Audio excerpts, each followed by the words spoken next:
Namaste. So today I am going to present a paper, Ayurvedic Management of Arthritis. So before going to the main topic, I would like to talk few about some basics of Ayurveda. It's very important for you to know for the further steps.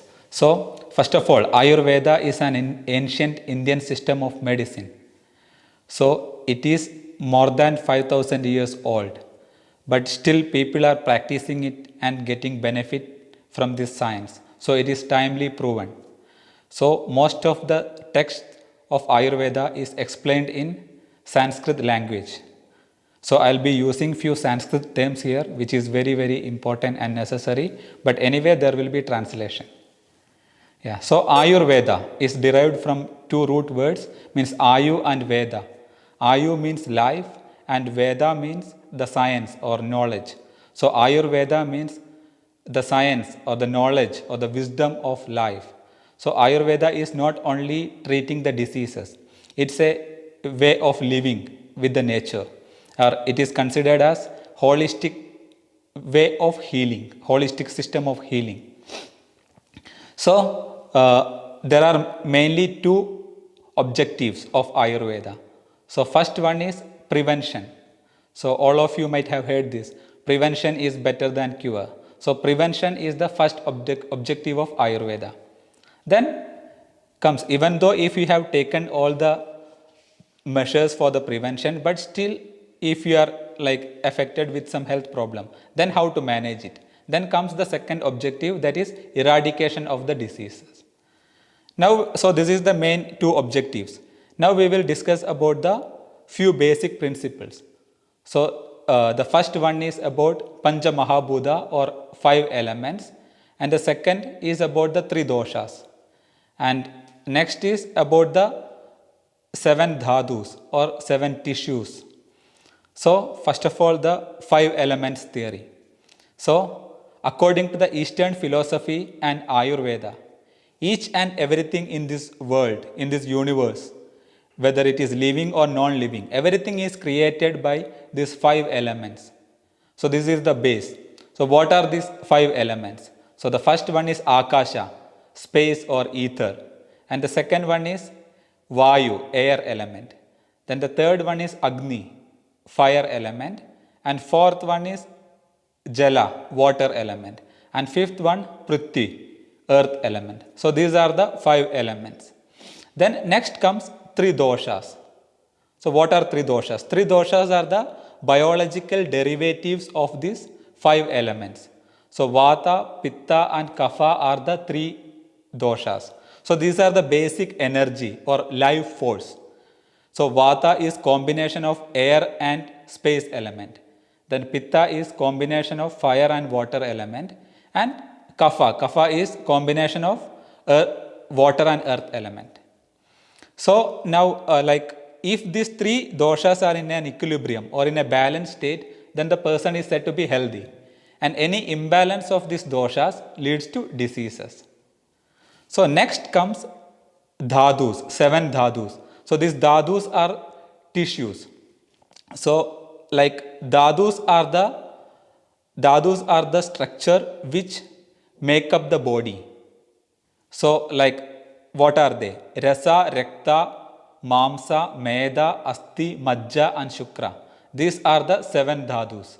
So Rasa is plasma, Rakta is blood, Mamsa is muscle, Meda is fat, then Asti is bones, Majja, bone marrow or nerves, and Shukra, reproductive tissues. So this is just a translation.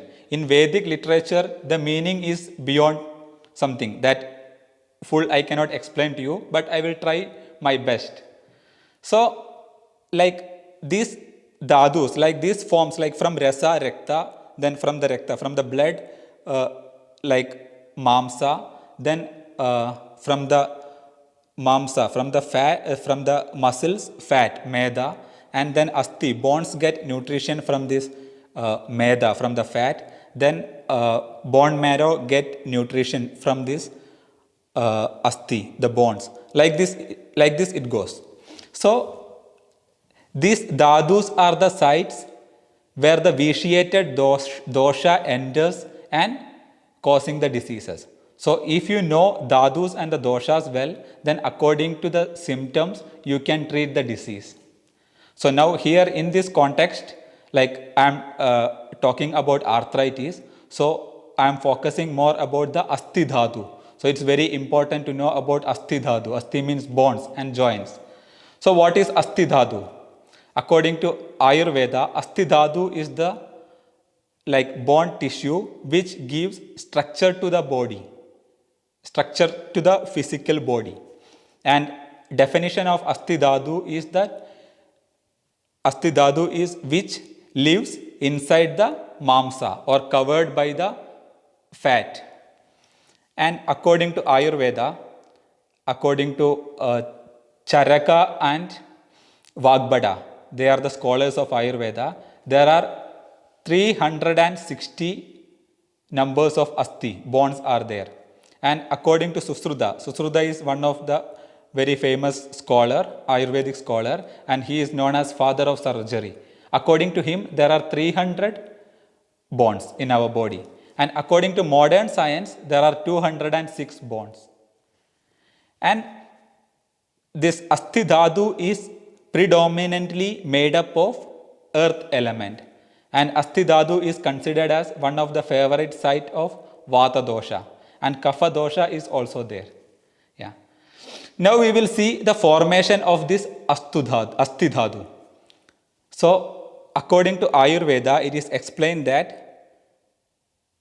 asti dhatu is formed like when the medho dhatu, unused medho dhatu is flows into the Purishadhara Kala, then it get digested by the help of Asti Agni and then forms Asti Dhatu. I know it's little bit difficult, I will make it more simple. So this Agni is very like important concept according to Ayurveda. Agni means fire, the which do all the metabolism. So if you like according to Ayurveda, most of the diseases are happening because of the Agni, like deficiency of the Agni, problem related with the Agni. That means problem related with the stomach. So here like Purishadhara Kala means large intestine. So the formation of Asti Dhatu is happening in the large intestine. So large intestine is is the major site of Vata dosha. So Asti Dhatu is related with Vata dosha. So if there is some problem in the stomach, in the intestine, some bloating, then what happens as a result of this, you may have some problems related with the Asti, your bones. Yeah. So and as a result of this process, Asti Dhatu formation will happen, and same time there will be formation of teeth as well. So teeth is considered as the Upadhatu of Asti Dhatu. Upadhatu means secondary tissues of bone tissues.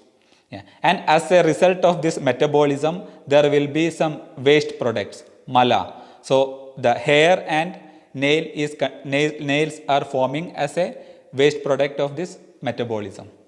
So like by assessing your hair, nails and teeth, an Ayurvedic doctor can diagnose how strong your bones are. Okay. Yeah. Now we will discuss about the about the body constitution, how body constitution is related with this Asti Dhatu. Agni, if you have low Agni, very low, weak Agni, then what happens? There will be formation of more bone tissues, more strong Agni. So in a Kapha person with Kapha body constitution, there will be production of more bones. So like his bones will be very thick and dense.